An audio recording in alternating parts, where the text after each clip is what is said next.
billahi min sheytaan rajim bismillahi rahmaani rahim allahumma salli ala sayyidina mawlana muhammadin rahi wa sallam alayhi wa alihi wa sahbihi wa habli bi jaay ma tey seen jaman maahi jërëjëf Cheikh Ahmadou Bamba Xaadimu Rasuul jaar maam Cheikh Fall ñu ngi nuyu bu kawete sell suñu frères chrétiens yi di nuyu bu tedd suñu mbokk jullit yi ñu bokkal lislaam di nuyu bu barkeel taalibe Cheikh Ahmadou Bamba yi nga xam ni seen jàmbaar ji moo daan tubaab bi bal tàqul deret tuurul jullee képp koo xam ne rek mus ngaa jàmmarloo tubaab bi mu taxawu la wala mu digal la wala mu uf sa njaboot bi nga fi jógee kon Sëñ Tuubaa le seul résistant bi nga xam ne moom moo daan machine coloniale bi kon maa ngi koy màggal di seedewaatal taalibe yi ak mbokk sénégalais yëpp man produit wu Sëñ Tuubaa la Cheikh Ibrahima Fall produit wu Sëñ Tuubaa la. vidéo bi may def nag dama koy def si cannibalisme foncier bi nga xam ne dafa jëm si chinois yi ak français yi yu ñu nekkee Sénégal si terre agricole yi te ñu gis ko ni li ko may moom mooy protectionnisme bi Abdoulaye Wade amoon bi mu fi nekkee bi mu fi jógee Macky Sall dafa tàmbale muy politique boo xam sénégalais yi yëguñu ko mu ànd ak yenn maire apéristes yi mais lu ëpp si ginnaaw ànd ak maire apéristes yi mu doon loo xam ne dafa mel ne politique bu bradage de nos terres agricoles la au détriment des investisseurs sénégalais et des émigrés sénégalais ou même des familles agricoles yi nga xam ne ñoom ñoo nekk dans le monde rural. loolu nag dafa am ay enjeux stratégiques yoo xam ne géopolitique moo ko lal lii jugee si wàllu gouvernement chinois bi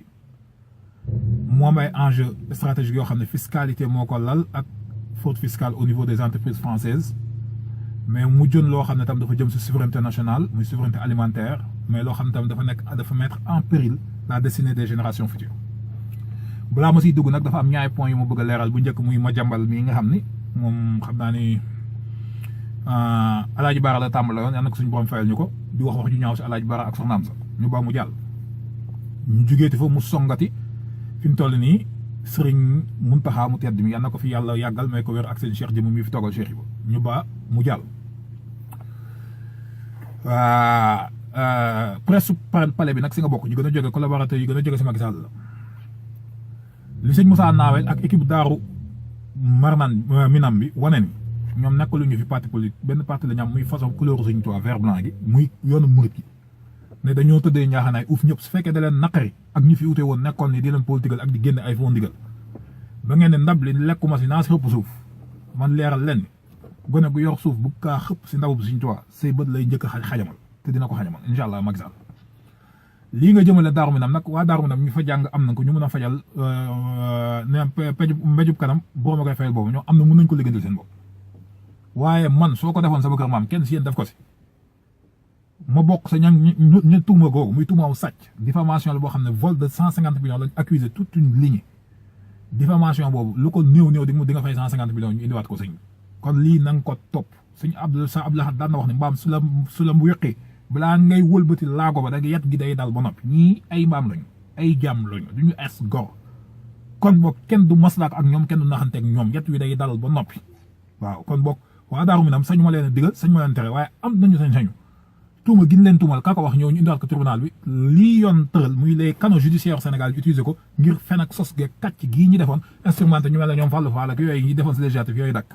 waaw feneen fi mu jëm nag mooy Macky Sall dégg naa ni day waajal dem Brésil ma di la leeral ni day lii wane ni xamoo fooy teg sa tànk da ngay làmbatu mooy Brésil boobu de soxlawuñu sub jëmmiñ soo ko yóbboon junni Macky Sall yittewuñu xam lu ñu yittewoo nga jël ministère de l'intérieur ña defar seen i passeport ñu ñëw defar seen passeport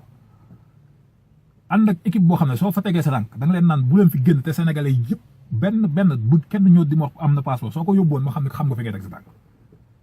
fexe ba sénégalais ya fa nekk nga xam ne la destinée de leurs proches nga xam ne ce sont des soutiens de famille les prochaines 5 années yi di ñëw ñoom ñooy de 2019 à 2024 ñoom ñooy dundal ay famille di fay ay jàng di faj ay nit fexe ba sénégalais yooyu am leur droit de dire sur la politique intérieure du pays muy mun a am seen carte électeur pour seen droit civique ñu mun dem voter soo yóbbuwoon commission bu leen inscrire sur liste électorale loolu laay soog a gëm ni yow sa dem googu am na njëriñ kon nag foo dem signé fay accord daf fay tuuxi duuna ak ay luubal suñ jox lay comme yoo xam ne dafa war a dellu si ñuy futur expatriés yi nga xam ne dañ leen déporté ñu jox la xaalis bi doo ko wane ba pare signé accord pour ñu déporté leen dama lay wax balaa nga fay dem loi brésilienne dafa portugaise loi yooyu dafa complexe benn deuxième chose réalité ya fa nekk xamoo ko ndaxte am na problème yi ñu amoon si wàllu fraude permis de séjour bés boo fa signé accord sénégalais bu foo ñibbi si Sénégal si sa tuuxi dunal si ñi lay contre si élection yi la bokk kon xamal li nga fay signé ak la nga fay def bu fa def tam bombe à retardement boo xam loo fay signé élection yi si weesu ñu koy mën a appliquer 2019 kon brésiliens yi murit ya fa nekk foofu alal bi Sëñ Tuubaa fa nekk sax ndaxte ñë fa ëpp 95% sénégalais fa nekk ay taalibe Sëñ Tuubaa ak waa Argentine na waa Argentine bàyyi ko Argentine fekk si fa muy dem Sao Paulo ak Rio fu mu mënta dem ñu teertu ko aéroport ba brassard rouge nag dama yaakaar tomate ak nen bu xonk ko si gën a gaaw dëkk yi dañ ko fi maye Dilma Rousseff xaw ma moom moo doon seen premier ministre bi wala Lula ba ngay dem foofu da ngaa waroon jël sa procureur bi sant Gueye wala keneen koo xam ne dafa nekk si justice sénégalaise bi di wax ngir équité procédurale mu yóbbaale leen ñu dem jàngi lan mooy njub ak atte ndaxte ñooñu dañ leen destituer pour ay faute ak ay manquement yoo xam ne ay pots de vin di sa ay industrie pétrolière kon boog te yow sa biir Petro-Tim bi sa rak tudd nañ ko si tudd nañ la si tudd say famille yeneen dossiers yi gën a gaaw Aly Ngouille Ndiaye tudd nañ ko si Africa location ak yooyu yëpp kon waroon nga dem xool nan la ñuy teniree une justice équitable une justice boo xam ne dafa indépendante nga dem jàngee ji ko Brésil xam ne foofu sa morom nañ fa wàcce soo fa defee loolu tooxi duuna gaañ nañ lay wàcc kon na Sénégalais yi teertu ko boo xam ne woon Brésilien c'est un vaurien incompétent menteur chevronné un OGM un organisme génétiquement mythomane Macky Sall na ngeen kooko da ngeen def ay pancarte organisme génétiquement mythomane bind ko en portugais mu leer nañ ngeen xam ne ay fenkat dafay ñëw lu mu ko wax du fa dëgg si sos lay def la mu diggee woon muy conseil des ministres interministériel conseil des ministres décentralisé yooyu mu defoon la mu diggee woon si seen village yi ngeen jógee ak seen province ñu duggee Njaareem ñu jógee Kaolack ñu jógee Tamba laajte leen def fa dara kon su ñëwee di leen di kàcc képp la élection yi daa jànnaxe kon dàq leen ko wan brésilien kii kàcc kap la lii ngeen doon bañ si Dilma Rousseff ak di ko bañ si nu mu tudd su mu jumul damay bañ a jum waxtu jum si tur wi wala di ko bañ si Lula moom ngeen war a gën a bañ si moom kon leeral leen c'est un corrompu et il sème la corruption c'est un agent corrupteur Macky Sall nga wax leeral ko bu leer nañ bëkki dem tam la nga def Daaru Muxti di woo kilifa di ko jox ndigal muy doom suñu sang bu baax doomu sëñ Abdou Khoudoss ñu ngi koy ñaanam yàgg bi kooku daa xam boppam kooku daa tedd ba pay am wilaya ndaxte bàyyam dafa amoon cër suñu boom du ko yooyu wax fu muy aw ak fu mu dul aw bàyyi kilifa yi ngay kekkantoo ak teg leen seen morom ba nga tàmbalee seen Cheikh jëm nga bënn kër sëñ Fall kër sëñ Saliou xotti dugg si jumaa Tuubaa gi di ñu mëlee ñu yaakaar ni yamati nga fa nga jàpp ni suñu Assane Mbacké ñu waxati ni yaakaar ni fa nga yamati nga tàmbali dóori ay bale fetel ñuy dóori bale fetel bi Tuubaa ba tiire ay madam kon yow lu nekk yaa ngi ñu si attaqué yoon mur gi na képp ndax duñu nitu ay te duñu nit ñoo xam dañuy utiliser violence benn violence sañ am te carte yi électeurs yi la te téye nga ko nañ nga doñ ko jox te di ñu ko jox soobee Serigne Touba wala dinañ la génne si palais li la Masali wax man laa la wax dinañ la génne si palais te li la fay génne da lay bett pàkkab Serigne Touba ni mu bettoon Abdou Diouf ak keneen kon boog dellool nit ñi seen droit civique respecté ko moom moo gën si yow balaa ñu egg yow foo xam ne point de non retour la ni la sëñ Mansour Sy Djamil wax débalancement wu échiquier politique dafa fragile te gaaw te su xasee ba dem c'est une vitesse boo xam ne exponentielle la boo xam ne doo ko mën a téye say gendarme nañ ko mën téye te ku fi mus a ñëw Sëñ Tuubaa awaana ko am sa ay bukk in Sénégal sa bopp lay këpp te yow ay gi gën a mag Sénégal yaa ko gàll yoog Nguy Njaay bukk këpp Sénégal te kilifa yi ñi ngi lay seetaan te bés boo ko taalee dina leer yaan si njëkk a dee say daay googu kon waa Brésil wut leen seen i nañu xonk ut seen i tomate Macky Sall bind fa OGM organisme génétiquement mythomane corruption Petro-Tim lii ñu def lii seen Sénat bi daaneel seen président bi ñu daan seen premier ministre ñoom ñu daaneel ko kon foofu laay jeexalee léegi fi may jëm nag moom mooy si li ma xamagum pour l'instant c'est 20 000 hectares mais ëpp na ko parce que am na benn Libanais sénégalais boo xam ne ay maamam la te français yee ko commandé jamono yi boo xam ne boobu amaguñu indépendance année 1900 ya ba ñuy soog a jam na yàggee colonisation dem fa bàyyi ko liggantiwu ko ba nit ñi dëkk si Tamba ba toog si muy wëlbatiku ñëwaat bëgg nanguwaat suuf si ni ferme de Ouagadougou naan ay libanais rek libanais kon la doon sénégalais naan français laak dañ ko ko mayoon bëgg ne dee ñëw 7000 et quelques hectares 7000 hectares na la nga koy xoolee moom mooy moo ëpp Touba fi mu toll nii wala ngeen xool ko Paris intramuros 10 000 et quelques hectares la kon presque circonférence su nu mu tudd surface Paris intramuros moom la français libanais boobu gouvernement Macky Sall bu ko jox moom mi ngi fay bay mi ngi fay exploité vidéo yaa ngi si internet am na beneen français bu nekk si Ndar si wàllu ceeb bi kooku la mu fay wax tam ñi ngi ne 9000 hectares la am na kenn ku fa nekk si wàllu tomate bi ñee yu 1000 hectares yi gis nga waa kooku fa deewoon si Kébémer bi gën a graaw chinois yi 4000 hectares un chinois c'est le pire des parasites dans un pays il sème la corruption ils ne payent pas des taxes et ils n'emploient même pas, ils sous-payent les gens. Donc ils n'ont aucun respect à la dignité humaine et au droit du travail. Chinois yooyu 4000 hectares la nga ko jox si frontière u Kolda bi jëm Sédhiou kon lii feeñ la te am na yeneen yoo xam ne xamuñu ko lii feeñ suñ ko calculé ëpp na 20 000 hectares yoo xam ne y a tellement de Sénégalais qui ont été déportés, il y a tellement d'émigrés sénégalais qui veulent retourner vers l'agriculture. Si nous devons dire la maire dans les bloqués. Les maires apéristes, les collaborateurs de Macky Sall, ou les maires qui sont si nous disons que nous avons liguer sen rew, ñu mettre pression sur ñom wala indi leen ay menaces. Personnellement, wa BMS won nañu sama collaborateur. Li ngeen ma def Tamba ak li ngeen def Kolda yépp mi ngi fi dossier documentaire spécial so daana mom la lay defal. Documenté ko indi maire yi teg ñëpp Mame Mbaye Niang Cheikh Kanté yooyu yëpp dossier yëpp naa indi ba mu leer nañ ñu xam ne yéen vous êtes des vauriens vous êtes contre vos propres fils vos propres jeunes qui veulent redynamiser le monde rural et faites la promotion d'étrangers comme ni nga bëggoon def ak dagonte si waa ko suuf sëñ Saliou nangu suufu waa dëkk bi di ko jox suuf nit ñu dëkku si dëkk bi loolu ngeen war a def léegi nag raison macroéconomique laa bëgg li si njëkk France dafa xam risque bi ba créer un organisme bu naan SAFER. Cet organisme bobu mom moy réguler vente à transaction terres agricoles pour un protectionnisme vers la relève agricole avec des jeunes agriculteurs français. Ba un étranger su ñëw di def spéculation suuf bii di jar 4 000 € si benn wala 5 000 € si benn zone chinois yi dañuy ñëw doubler ko tripler ko 15 000 € un hectare suñu demee ba ñëw di ko jënd SAFER mooy ne duñ ko jaay chinois bloqué ko pour jaay ko agriculteur local parce que xam nañu danger bi français bi chinois yi def léegi chinois yi bi ñu xamee loolu ils ont montré des sociétés écrans. Des sociétés écrans lañ montré boo xam dañuy jël 1% yi jox ko français pour ñu bañ pour mun a dérouter sa affaire pour mun a fexe avec société écran yooyu di jënd ay suuf ba fi toll jënd nañu si Inde ak yeneen département français plus de 20 000 hectares de terre. Et c'est un problème boo xam ne tous les élus français yëkkati nañ ko Assemblée nationale française laaj te danger bi si nekk le danger kii yee nag moom mooy la Chine l'état le gouvernement chinois dafa jël ay milliardaires chinois jox leen xaalis. ba pay tee leen si ginnaaw nen dem leen jënd suuf yi seen tour pour gouvernement bañ si feeñ mais au fond ça appartient à l'état chinois et pourquoi ñu def ko ça c'est le cas chinois pour leen danger bi si nekk parce que c'est une guerre financière premièrement mais c'est une guerre de souveraineté agricole c'est-à-dire que au lieu de prêter la France avec un dollar X boo xam ne l'état actuel lii lay valoir avec des taux d'intérêt yoo xam ne marché financier ñoo koy dégg ñoom ils savent que la spéculation foncière dans le milieu européen dafa gaaw day multiplier wu ak de l'urbanisation galopante léegi ñu jënd suuf yooyu au nom de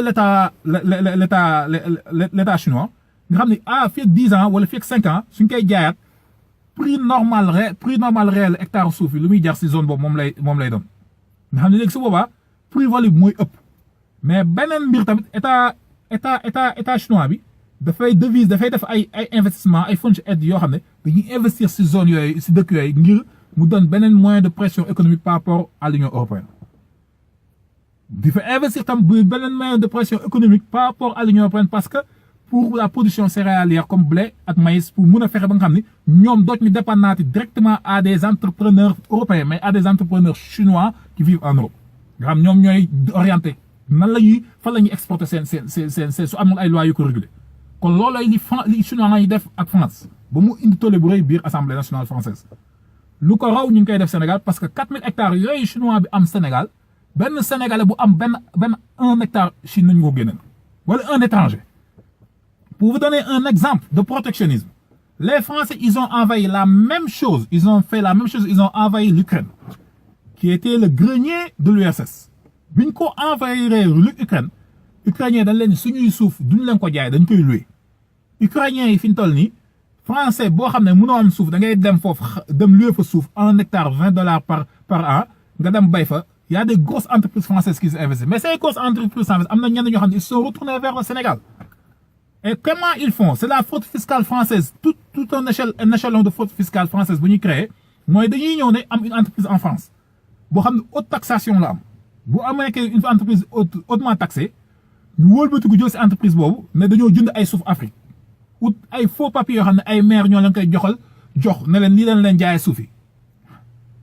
ñu dem déclarer ko fisc comme ay xaalis ñu génn seen réew la fekk suuf yi dañ leen ko may nga xam ne année de taxation boobu ñoom dañ leen si wàññil débour yooyu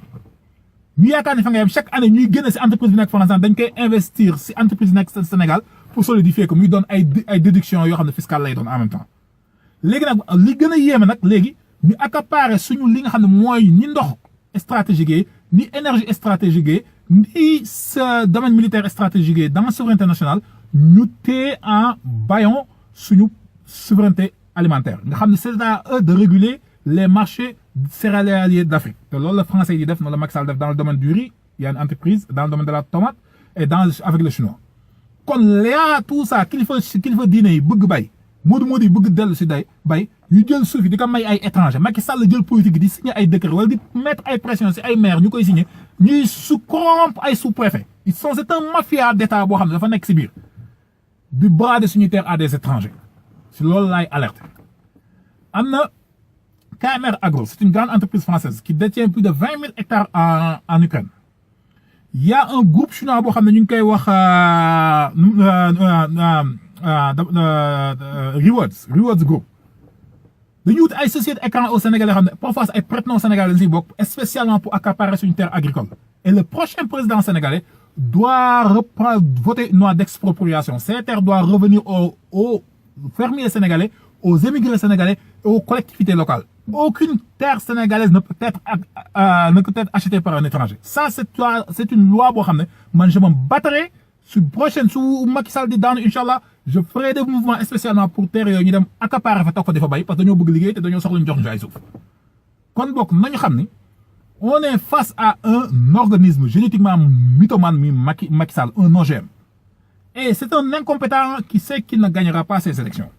donc qu'est-ce qu'il lui reste à faire c'est de déstabiliser le pays de brader notre pays de telle façon que les secteurs névralgiques yi nga xam ni ku fa bés bouton rek day réew mi yëpp a koy yëg mu mel ne sa sidit yi ku ko laal rek sa jëmm yëpp a koy yëg mu jox ko à des étrangers le dernier marché des lampadaires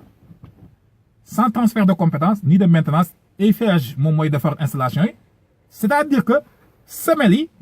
ak installation poteaux yi bañ koy def Sénégal ba léegi amul une entreprise sénégalaise bu ko mun def loolu la ñuy wax mu dem jël une entreprise française jox leen ko et le coût qu'il a fait pour lampadaires solaires yooyu on avait travaillé sur un mini tracteur solaire sax coût boobu ëpp na ko lu ñu ko defaree suñu université suñu mini tracteur solaire boo xam day récolter ay produits maraîchers li muy jëndee lampadaires yooyu moo ëpp mini tracteur solaire yooyu donc sur le plan géostratégique li ma leen wax ni si bradage de terre yooyu dafay indi une interdépendance entre nous et l'état chinois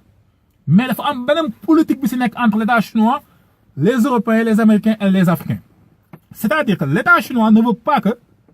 la décision finale ou les décideurs sur le marché financier cette décision revienne ce leadership décisionnel revienne aux européens ou aux américains donc ils savent que si la demande vient d'Afrique c'est-à-dire si les récoltes des paysans africains ou si la demande est très pressante par le peuple africain et la demande chinoise est très pressante les Européens et les Américains ils vont augmenter le prix des céréales donc c'est pour ça qu'ils ont pris des investisseurs chinois les a envoyés en Afrique pour ñoom ñu doon ay chevaux de Troie yoo xam ne ñoom fi mu toll nii dañuy jéem a booster économie africaine si produire def surproduction pour africains yi bañ a dem sur marché international bi léegi sur marché international le seul négociateur qui ça va être c'est-à-dire les Chinois contre les Européens et les Américains ou vice versa ils vont activer le chevaux de Troie c'est-à-dire les investisseurs chinois au Sénégal en Afrique c'est la même chose au Madagascar c'est la même chose dans comment ça s'appelle dans les pays équatoriaux comme Congo dëkk yooyu dëkk les terres les plus fertiles te Macky Sall ñi ma wax ñëpp ci wetu dex la leen jox Sédhiou Kolda Tamba Saint-Louis fu am ndox te Sénégalais mënu am foofu donc léegi qu'est-ce qu'ils vont faire ces gens vont faire de la surproduction et diminuer la demande chinoise c'est-à-dire que s'ils diminuent la demande chinoise c'est-à-dire que la surproduction européenne américaine va submerger le marché et les prix vont baisser donc c'est des enjeux stratégiques yoo xam ne ils l'utilisent au niveau économique chez les Chinois pour mettre de la pression alors que nous les Africains on devait utiliser ça pour mettre de la pression sur les Chinois sur les prochains marchés qu'on va signer avec eux donc ça manque de planification et de stratégie bi Macky Sall am da nga koy gis man mii nga xam sa dugguma seen nekkuma seen gouvernement mun naa leen si réorienter mais fi gën a graaw le niveau de fraude fiscale des entreprises françaises yi nga xam ñoo investir dans le domaine agricole c'est-à-dire que duñu créer autant d'emplois, ils sont sous-rémunérés, ils ont des allègements fiscaux ici et ils bénéficient de fraude fiscale en Europe en disant qu'ils investissent en Afrique. Quand loolu yëpp Macky Sall il est en train de faire de catalyser cocktail Molotov boo xam ne ça va retenir les générations futures dans les chaînes de l'esclavage ay jàmm la ñu bëgg a def fi may jeexalee nag ñee ngeen def vidéo di attaqué Babacar Gaye bi PDS tontu lu ma ko damay dul ànd si fen ak naa ak lu dëgg Babacar Gaye li mu wax man sët Cheikh Rafal la wax dama ne Ila Touba bi impact économique am bi ñuy wax dama ko gisul lu dul màggal Touba impact économique am bi muy am dëgg du màggal kebe koy indi te su ko màggal doon indi képp du màggal kese koy indi ay nit ña fay ñëw mais xam nga la moo ko indi mooy nit ku bayee Tivaouane nit ku bayee Kaolack nit ku bayee Tamba nit ku bayee Ziguinchor nit ku bayee Ndar indi jaarale seen si autoroute yi jugee foofu yëpp ñëw indi seen produit écoulé ko Touba kon donc ça veut dire que ni autoroute boo xam ne da nga siy daw ba noppi di ko fay impact économique bi amul retombé direct si municipalité bi ou si collectivité locale yi ou si population bi impact économique bi dafa demaat si entreprise finance bi ñu ko jox boo xam ne daf ñu loué dañu ñëw loué autoroute bi donc ñun on a bénéfice amul benn bénéfice direct là moom mooy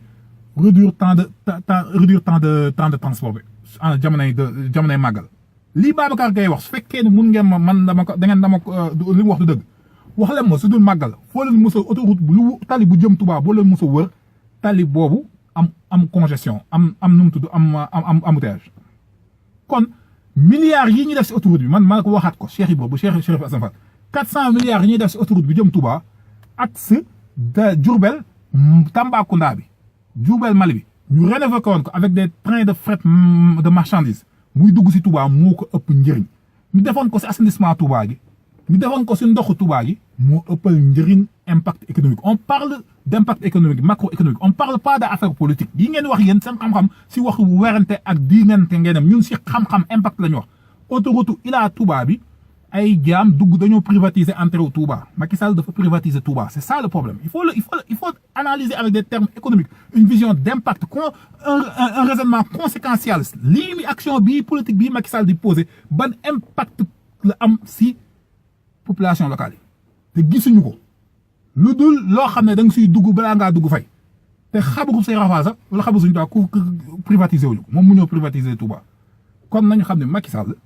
waa Brésil yaa leen ayle nen yu xonk yi tomate yu xonk yi teertu gënu la neex loolu xamal leen ni ab fenkat kàcc la lu mu fi diggee kenn mënu see dut baaram wala teg si ba jàpp ko kon nañu taxawaat ñun Sénégal xam li ma leen wax mooy kii li may wax sama vidéo bi day des incha allah du wax du naxante du modaarante du discussion li koy dindi baadoo la ab jaam yat la xam kii ab jaam la yat mu tàng jeexte yat bi mooy peuple bi wàcc si dem fekk ji ko pare qu'il respecte le peuple on ne demande rien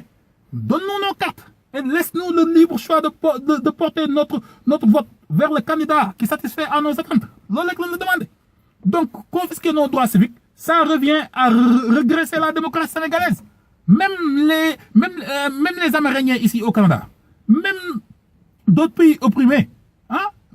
ñoom ñoom ñoo ñu tane kon donc Macky Sall ce que je demande et ce que je demande aux Sénégalais mooy nañu fagaru xam ne li jot fi ñu toll dafa jot Macky Sall il faut le faire barrage pendant 7 ans tout ce qu'on a vécu avec Macky Sall si on le laisse passer mu toogaat fi beneen 5 ans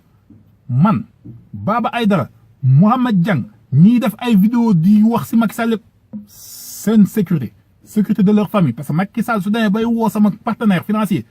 service secret di ko menacer di dem ba ay dëkk yu may dem di menacer maire yi non mais incroyable nga xam sa gaalaa kii dafa ñàkk jom soo demee bay woo Khalifa Sëñ Abdou Khoudoss tànk bu mu recevoir Idrissa Seck te fen ñi nga fenoon si sama candidat bi Karim Meïssa Wade yëpp nee naa la man maa la défier ngi jëmmi Cheikh Ibra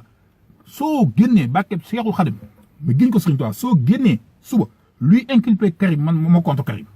kon génne woo fi ay fen nga ni tegal ba jax sañoo doomu jàmbur def un cabale médiatique international ternir image am donc c'est le moment de faire la justice actuellement nag toute personne est libre jàppale Macky Sall à commencer par Cheikh Abdou Gaïndé Fatma dégg naa ko bëgg dem wax il est libre jàppale Macky Sall mais ku xaj ku bukki xaj wóolu munoo d'accord jàppale Macky Sall ne kenn du wax sama der amul ay doom yu bàyyi ak doom diw de fii ku fi wàcc politique man dañ may saaga ndey suba ak ngoon sama réew jaral na ma ko j'encaisse soo fi wàccee dañ la wax sañ dëgg dama defi jàngi ne sëñ Moustapha Sy wala nga dem jàngi sëñ Mansour Djamil ñoo ñooy say nawle nga dem jéem ut sa parti politique doxal sa bopp te dox ngir sa askan nga topp jaamu tukulóor bu bon bi nga xam ne tukulóoru toorooda bu baax bu nekk day tëfli si moom Macky Sall rek lañ bañ a gis yow nga topp ko yow dem nag si ginnaam doomu sëñ Cheikh Mbacke lu fi am sa bàyyee ko fi def mu tedd bi moo fi def sëñ Cheikh Mbacke lu fi baax moo ko fi def moo jox Abdoulaye Wade mu dem politique moo yóbbu murit yi njëkk doon ay intellectuel ñu dem jàngi lu fi am lépp sa bàyyee ko fi def kon nag soo xamul sa bopp man Cheikh Assane Fall ma ni la xamoo sa bopp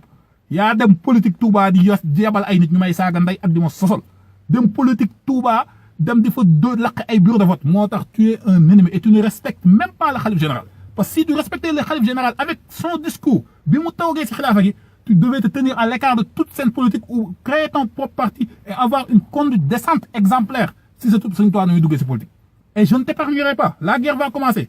rëy nag